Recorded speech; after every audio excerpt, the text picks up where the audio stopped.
Мұхтар Омарханұлы Әуезов 1897 жылы 28 қыркүйекте Семей облысы Абай ауданында дүниеге келген. Әкесі Омархан, атасы Әуезе хат танитын, сауатты, салиқалы адамдар болған.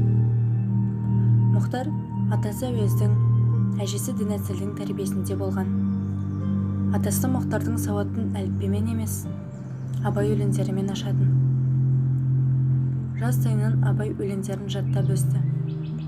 Бала Мұхтар Абай рухымен ер жетті.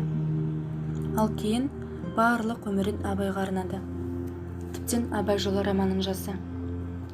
Мұхтар Әуезов ғұлама жазушы, ғалым, абайтану ғылымының негізін қалаушы, қоғам қайраткері. Бала Мұхтарды қариялар бұрын қоңыр қозы деп атаған. Қазіргі кезде Мұхтар Әуезовтың Қараш-қараш оқиғасы повесі, жетім, барымта, ескілік көлеңкесінде әңгімелері, Абай жолы романы, Қарагөз, Абай трагедиялары және тағы да басқа көптеген прозалық драмалық шығармалары бар. Солардың ішінде Көксерек әңгімесін айтып өтсек, әңгімеде қасқыр, табиғат, адам мәселесі сөз болады. Жаратылыстағы адам мен табиғат теңдігінің қатынас дәрежесі көрсетіледі. Адамдар табиғаттың өз заңдылығына қарсы шығып, қасқырлар мекенін ойрандап, оның күшігін енесінен айырып, ауыл тұтқыны етеді. Бірақ қасқыр есейген сайын бостандықты сағынады. Ауыл тұрғындары Көксеректі бұрыннан жақтамайтын. Құрмаштың нағашысы қасқырды оның көзін ашқан екі күшігін өлтіріп, ең кішісін ауылға алып келеді. Құрмаш қасқырдың бөлтірігін асырап алады. Қасқырдың бөлтірігі ауыл төбеттері күнде талайтын. Бір жыл өтеді, Көксерек өсіп ер жетеді. Барлық төбеттерді талауға шамасы келеді.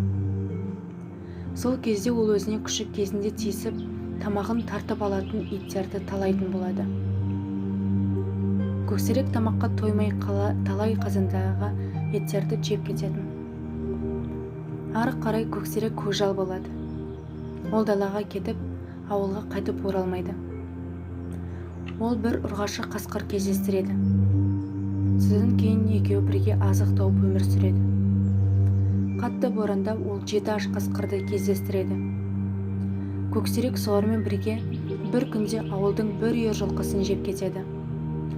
Қарындары ашқанда жылқыға, қойға шабуылдайды. Ауыл адамдары қатты ашуланады.